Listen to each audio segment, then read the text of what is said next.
Bom, então, começou a gravar. Nós vamos aqui, então, fazer um comentário sobre os slides que estão aqui em forma de roteiro de estudo, tá? Então, consideramos esses slides aqui um roteiro de estudo do nosso curso. Deixa eu só sair aqui da sala inteira, só para eu voltar aqui para o início. Passei demais os slides, só um instantinho. Eu devia ter deixado já no ponto, né?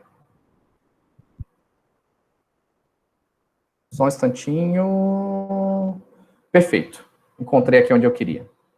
Bom, a primeira questão que a gente coloca quando a gente faz filosofia medieval é as questões transversais. Quais são aquelas questões que atravessam todo o período da história da filosofia medieval, né? Qual é aquelas questões que vão estar presentes em todos os textos, em todos os filósofos, em todos os pensadores da história da filosofia medieval, né? Durante todo o período do medievo. E essas questões transversais, é importante notar que elas são noções que vieram exatamente desse encontro da filosofia grega, né, de toda a tradição da filosofia grega do mundo antigo, com as três religiões reveladas.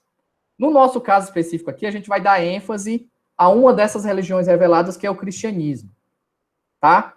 Então, existem algumas noções que a gente encontra na Bíblia, que então fazem parte, né, portanto, da tradição judaico-cristã, que vão se misturar, digamos assim, vão fazer uma amálgama com a filosofia grega e vão produzir exatamente isso que a gente chama de filosofia medieval. Então, eu quero aqui destacar alguns pontos e fazer as pontes com o nosso presente. Eu não vou me estender muito, não vou fazer longos comentários, não vou ler os textos que eu estou indicando, mas eu quero apresentar apenas indicações para vocês, por conta própria, poderem fazer os estudos de vocês, as pesquisas de vocês. Então, o primeiro ponto que eu quero destacar aqui é a noção de monoteísmo. A noção de monoteísmo é uma questão que não existia no mundo grego. Os filósofos gregos, em geral, por mais que a gente considere eles materialistas, eles estão num ambiente politeísta. É um ambiente em que a noção de natureza é uma noção de natureza no sentido de physis, de autoprodução, de transformação, né, de um todo que é uno, né? E, portanto, essa questão de monoteísmo é algo estranho aos gregos, né? O monoteísmo é uma noção que vai ter impacto e que vai moldar o pensamento da filosofia durante toda a Idade Média. E aqui a gente poderia destacar algumas curiosidades, né? A primeira tentativa de fundar um monoteísmo foi no Egito, no ano 1353, mais ou menos, no reinado lá do faraó Akenaton. Então ele promulgou, né, um édito em que ele proibia o culto das, sei lá, 1.000, 2.000 divindades que existiam na época. Porém, esse monoteísmo à força, né, lá pelo ano 1353 no Egito, não durou nem 13 anos, que foi mais ou menos o tempo do reinado do Akenaton. Vale a pena fazer uma pesquisazinha, mesmo que seja no Google, só por curiosidade sobre esse faraó, tá? Ele ficou meio que apagado, mas ele tem essa importância. Ele criou um único culto, que seria o culto a... Existia uma das divindades lá, entre as milhares de divindades que tinham no Egito, era a divindade Atom, que é o Sol. Então ele acabou com todas as outras, proibiu o culto de todas as outras e instituiu isso. Mas assim, isso a gente não pode considerar ainda como monoteísmo, né? Na verdade, isso aí é uma monolatria. É diferente, monoteísmo, monolatria. O que é monolatria, né? Monolatria significa que você reconhece que existem outras divindades. No caso do Akenaton, a gente pode considerar que ele proibiu o culto mas isso não significa que as pessoas deixaram de acreditar nos outros deuses, eles só não poderiam cultuar outros deuses. Então é uma monolatria. É proibido cultuar outros deuses, tudo bem, naquele território, porque existe um poder teocrático que impõe isso, porém, as pessoas acreditam em outros deuses. Ou seja, as pessoas só podem fazer a latria, né, monolatria, a um único Deus, mas eles reconhecem outros. A noção de monoteísmo é diferente, né? Então, o monoteísmo, a gente pode dizer que é algo original da cultura hebraica, judaica e cristã, né? O povo hebreu, originalmente, eles também são monolátricos. Quando a gente lê as escrituras, né, a Bíblia, lá, os livros do Antigo Testamento, a gente vê que em muitas passagens denotam que eles acreditavam no único Deus, eles adoravam o único Deus, mas havia um certo reconhecimento de que os outros povos tinham seus deuses, só que eram deuses menores. Isso a gente percebe que fazia parte do imaginário do povo hebreu em determinado momento. Certo que isso, que era uma monolatria, claramente muda, não vou dizer que evolui, porque aqui não é caso de evolução, para a ideia de um monoteísmo, que seria o quê? É a crença de que os outros deuses são apenas sombra de um Deus verdadeiro. Então, toda a realidade, ela se resume a uma única divindade. Isso era estranho aos gregos, isso era estranho a todos os outros povos antigos, né? Aqui, se a gente vê o Platão, o Aristóteles, eles vão falar que o Aristóteles vai considerar os astros como divindades, obviamente não divindades como a gente entende hoje, né? Exatamente porque eles são perfeitos. O Platão, lá no livro As Leis, vai falar de uma religião astral. Enfim, essa questão do monoteísmo é estranha a eles. Tudo bem? Se o monoteísmo é estranho a eles, criacionismo também é algo estranho. Então, os medievais vão trazer para dentro da filosofia uma noção que era estranha aos gregos, que é a ideia de criação. E aqui a criação no sentido de criatio ex nihilo. Criatio, criação, ex do nihilo, do nada. Criação a partir do nada. Essa ideia do nada é uma ideia que veio com o cristianismo. É uma ideia totalmente impossível no mundo antigo. No mundo antigo, as coisas existiram sempre.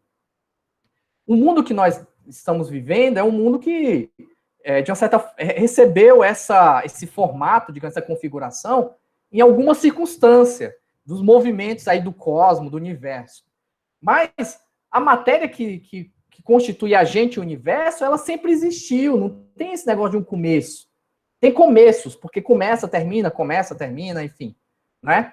É alguma uma ideia que está ligada, inclusive, a um outro ponto, que é a noção de história, que está mais à frente, que eu já estou adiantando aqui, porque o nosso caso aqui não é de fazer uma exposição exaustiva de cada ponto.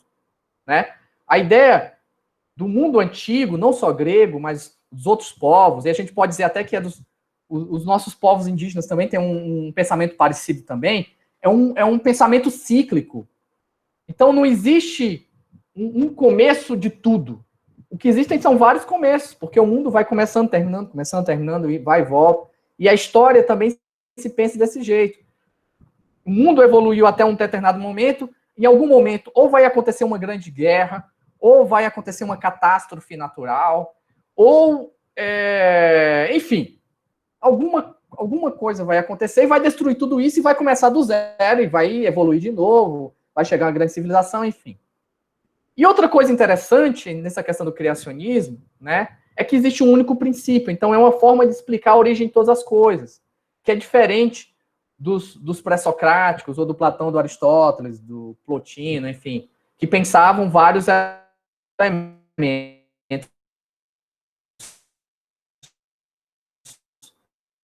né?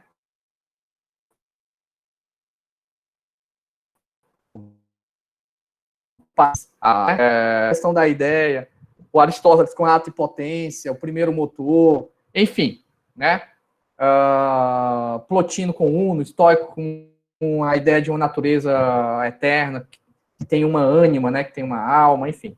Então, essa ideia do criacionismo, que tudo começa do nada, é algo próprio que atravessa a Idade Média e que começa a fazer parte da filosofia, tá?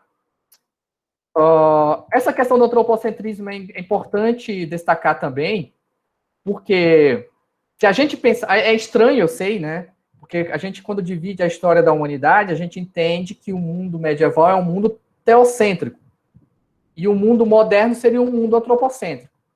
Mas o antropocentrismo da Idade Moderna, o humanismo da Idade Moderna, o humanismo que a gente vive hoje, é filho, né? O humanismo é filho do cristianismo. Isso é muito interessante. É por isso que é importante estudar a filosofia medieval, né? Para a gente entender essas coisas. O cristianismo é que coloca o homem como centro do universo. Ele cria essa oposição homem-natureza.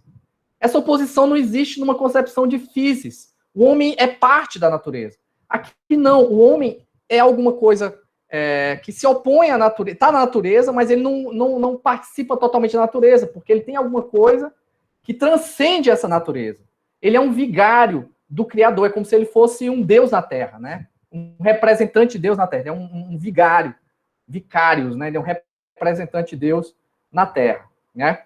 Isso não aparece nos antigos, né? Os astros são mais divinos que os seres humanos, né?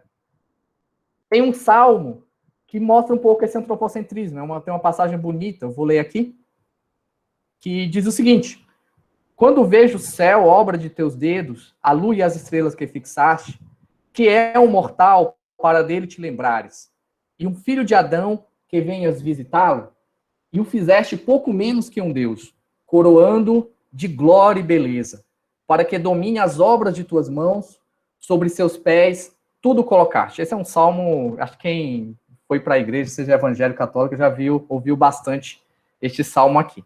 Mas o que denota esse salmo? Por que ele está aqui, né? Porque a gente está querendo fazer um louvor aqui? Não, nada a ver, aqui tanto faz ser ateu, agnóstico, cristão, judeu, enfim, não tem diferença nenhuma. Aqui a gente está fazendo um estudo. É porque aqui é uma evidência de que na cultura judaico-cristã o homem tem uma centralidade. Exatamente porque ele acredita num Deus que é único, ele se sente o representante na Terra. Então, tudo foi criado para ele. Existe uma teleologia na natureza. Pessoal, por esse ponto aqui, pelo ponto anterior, vocês já conseguem entender o Nietzsche, lá no Anticristo. Quando ele faz a crítica à ordem moral do mundo, ele está fazendo a crítica exatamente a essa concepção aqui, criacionista e antropocêntrica, que pensa a natureza com finalidades, e essa finalidade é o próprio ser humano. Tudo foi feito para o ser humano, né? E aí a questão da lei natural, essas coisas todas que vêm por aí. Então vejam que é uma questão que o Nietzsche discute, que o Spinoza discute. No fim das contas, eles estão querendo tirar esses finalismos da natureza, né? Só curiosidades aqui, eu acho que cabem curiosidades. Faz parte do estudo também as curiosidades, né? Quando ele fala aqui, quando vejo o céu, obra de teus dedos, a lua e as estrelas que fixaste, que é um mortal para dele te lembrares, e um filho de Adão que venhas visitá-lo, e o fizeste pouco menos que um Deus. Então, um pouco menos que um Deus, isso é uma coisa interessante, né? No mundo judaico, no mundo das escrituras judaico-cristãs, os números, eles são símbolos, né? E Deus, ele as obras divinas, as obras de perfeição, as obras completas, elas são representadas pelo número 7. Então, é por isso que o mundo foi feito em 7 dias.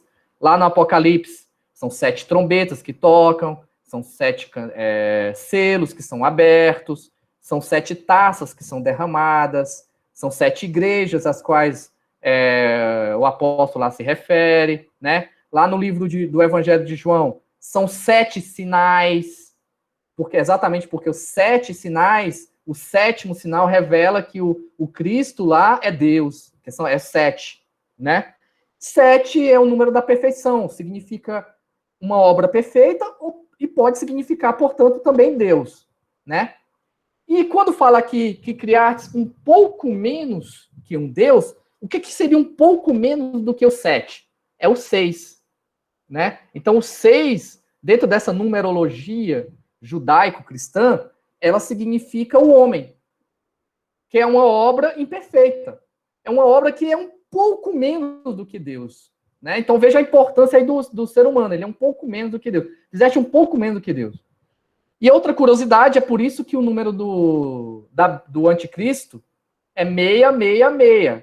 Meia não é o homem? Então, é um homem, meia, que está se esforçando para ser Deus, 7. Mas ele não consegue. Como ele não consegue, então é 666. Que é o nome de uma pessoa. Que a gente sabe hoje em dia, pelos estudos de exegese, que é o Nero. Se você pegar César Nero em grego, você sabe que no grego e no latim, as letras do alfabeto também são números, né? Então, por exemplo, o V no alfabeto romano é 5.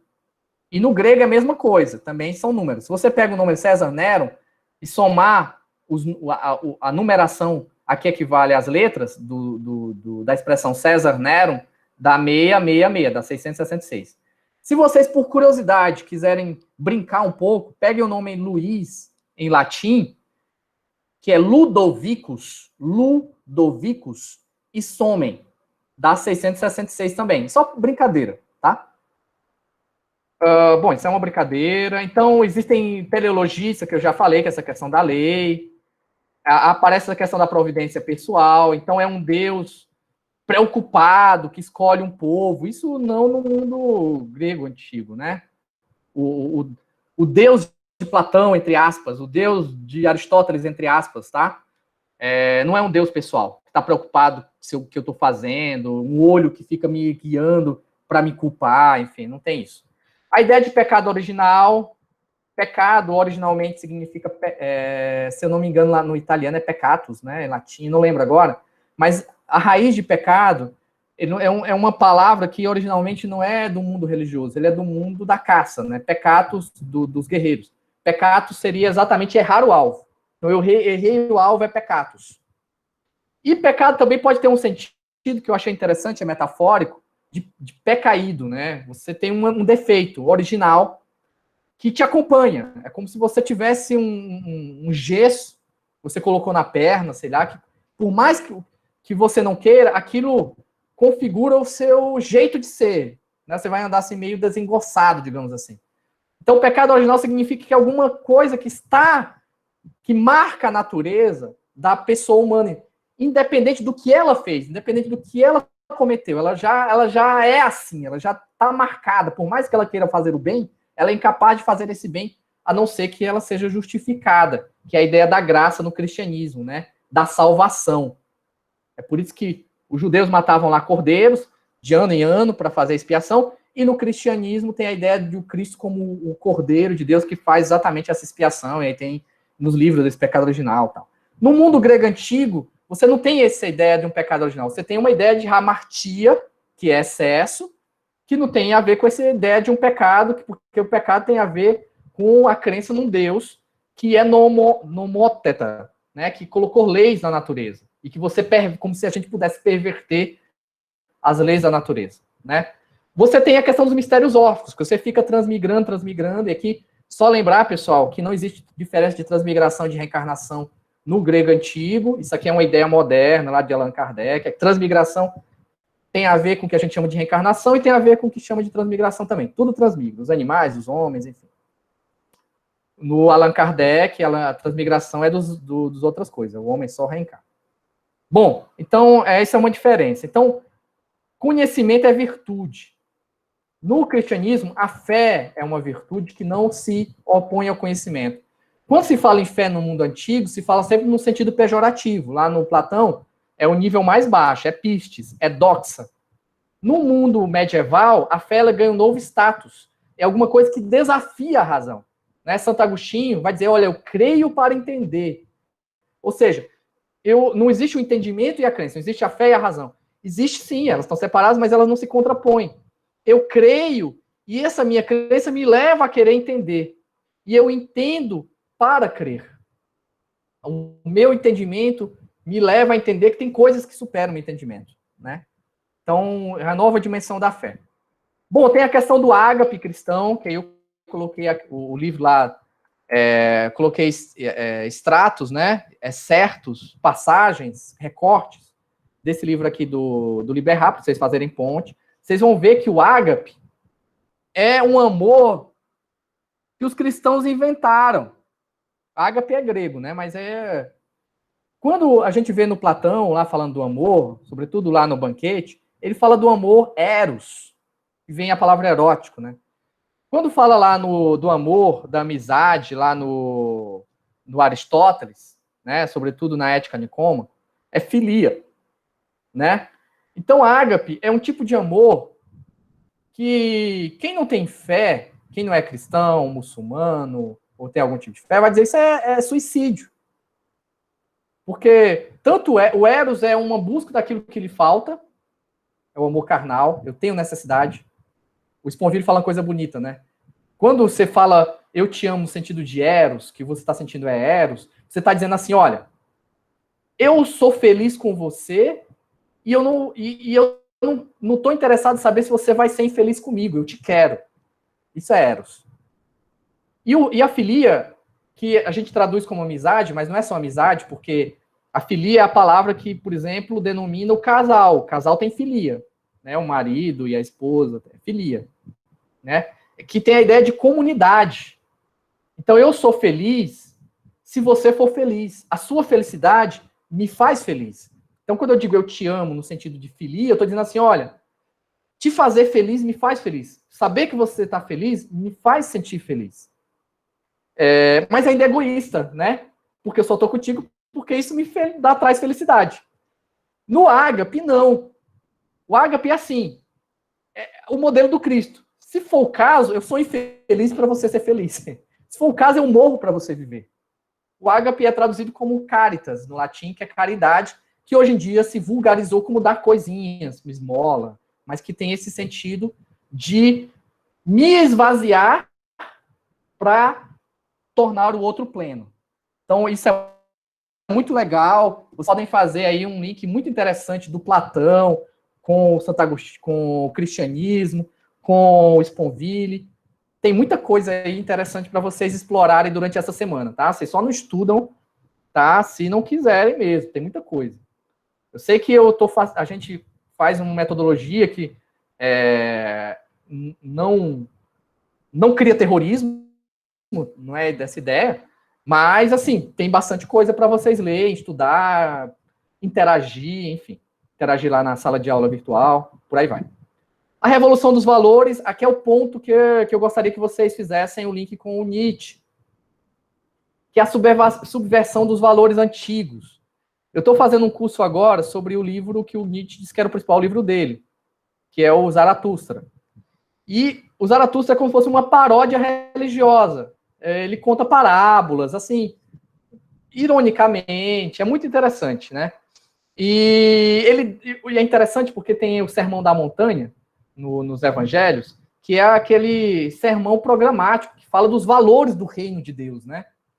E esse Sermão da Montanha é dado depois que Jesus desce da montanha, enfim, tem toda essa cena simbólica. E o Zaratustra é aquele profeta que faz essa paródia, ele desce da montanha e vai ensinar exatamente os valores contrários. Então, a humildade é um valor no cristianismo. Lá para o Zaratustra não é.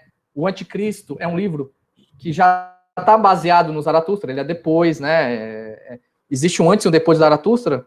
O Anticristo é exatamente um livro desse depois. Enfim, essa ideia de amor ágape não faz sentido nenhum. Essa ideia de igualdade.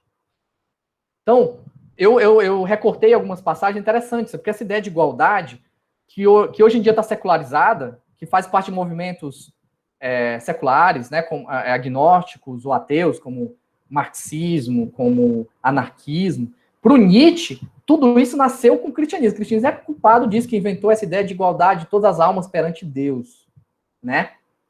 Então, é uma coisa muito interessante. Para o Nietzsche, os anarquistas, os comunistas, esse pessoal todo que fala de igualdade, eles são filhos do cristianismo. São filhos que mataram o pai, aquele no sentido lá do Freud, né? Mataram o pai, enfim, mas são filhos do cristianismo. Bom, a ideia de mortalidade da alma, no mundo antigo, existe uma ideia de que a alma é imortal, porque a natureza é imortal. Então as coisas vão e voltam. No cristianismo, existe uma ideia de ressurreição. Então, existe uma ideia também antropocêntrica de que o homem, ele não é só corpo e alma.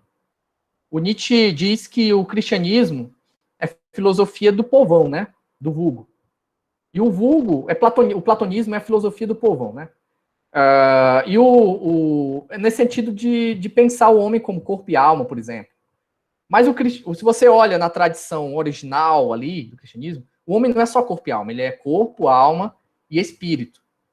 E a alma, se você observa, ela não é imortal. Né? No mundo judaico, a ideia de imortalidade, de ressurreição, ela é uma coisa muito tardia. Tem aquela questão de que as pessoas que morrem vão para o seio de Abraão. Mas se você observar, por exemplo, mesmo na época ali de Jesus, você tem os saduceus que não acreditam na ressurreição. Que não acreditam na imortalidade da alma, que a alma pode vir. E no cristianismo e no judaísmo tardio, existe uma ideia de ressurreição, que é o sentido de que, assim como Deus foi poderoso o suficiente para trazer tudo do nada, ele agora que o homem morre, ele é capaz de recriar. Então a ressurreição é como se fosse uma recriação. Morre corpo, alma, psique, pneuma, morre tudo. E tudo vem do nada. Volta ao nada e volta, não porque essa vida é alguma coisa, como Platão diz lá no Fédon, que faz parte da ideia de alma. Né? Um dos argumentos sobre a imortalidade da alma no Fédon, se vocês derem uma lidazinha lá no Fédon, é exatamente a ideia de que a vida é algo que constitui como propriedade precípua da alma. Eu não posso pensar a alma senão como vida. No cristianismo, não. Essa vida, ela é divina. Eu participo dessa vida, mas ela não me pertence. Né? Ela é graça. Então, essa vida, quando me é tirada, ela pode ser tirada e ela pode ser devolvida. Então, é nesse sentido que não existe a imortalidade, existe a ressurreição. A alma começou a existir em algum momento, ela deixa de existir e ela pode ressuscitar. Tá? Isso aí, pessoal, era o que a gente tinha que apontar na aula de hoje.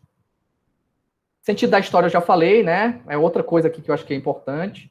Essa ideia de uma história que tem um começo e caminha para um fim, no sentido retilíneo, ou retilíneo ascensivo, ela é uma ideia, essa ideia de progresso, ela é filha do cristianismo também. A ideia judaica, sim, e dos gregos e dos povos antigos, né? E de muitos povos, por exemplo, aqui da América Latina, como os maias, os astecas, é uma ideia cíclica. O passado não é uma coisa que está atrás. O passado está na frente. Porque o passado já aconteceu. Como é cíclico, ele já aconteceu. O futuro é que está atrás. E, enfim, tem uma ideia paradigmática. Né? Os rituais, eles têm a ideia de que, assim, quando eu falo do mito, eu não estou falando de uma coisa que aconteceu num passado remoto. Estou falando de um passado que passa. Ele está presente porque ele está passando aqui. Né? Ele está presente. Ele se faz presente, sobretudo por causa dos ritos. E o fim é tanto o fim da história, como é o fim para o qual nós fomos criados. Nós fomos criados não para viver desse jeito, sofrendo, criados para termos uma vida boa, saudável. Isso é a crença judaico-cristã. Então, esse é o nosso fim. Tudo bem? Para aqueles, né, que leem muito Nietzsche, que perderam a fé, para esse povo aí a gente vai para o inferno. Então, bom, mas a gente não precisa acreditar, né, nisso aí. Eu acredito, mas eu acredito da minha forma, e não vem ao caso aqui eu falar do jeito que eu entendo. Mas fica aí as dicas. Bom, eu vou parar aqui a gravação, porque eu dou por satisfeita essas provocações. Eu pedi 10 minutos, eu acho que eu me empolguei e passei de 10 minutos. Mas tudo bem, a gente vai fazer poucos encontros, então não fiquem cansados. Semana que vem, por exemplo, a gente não vai se encontrar aqui necessariamente, só se alguém marcar, né? Estou parando aqui a gravação.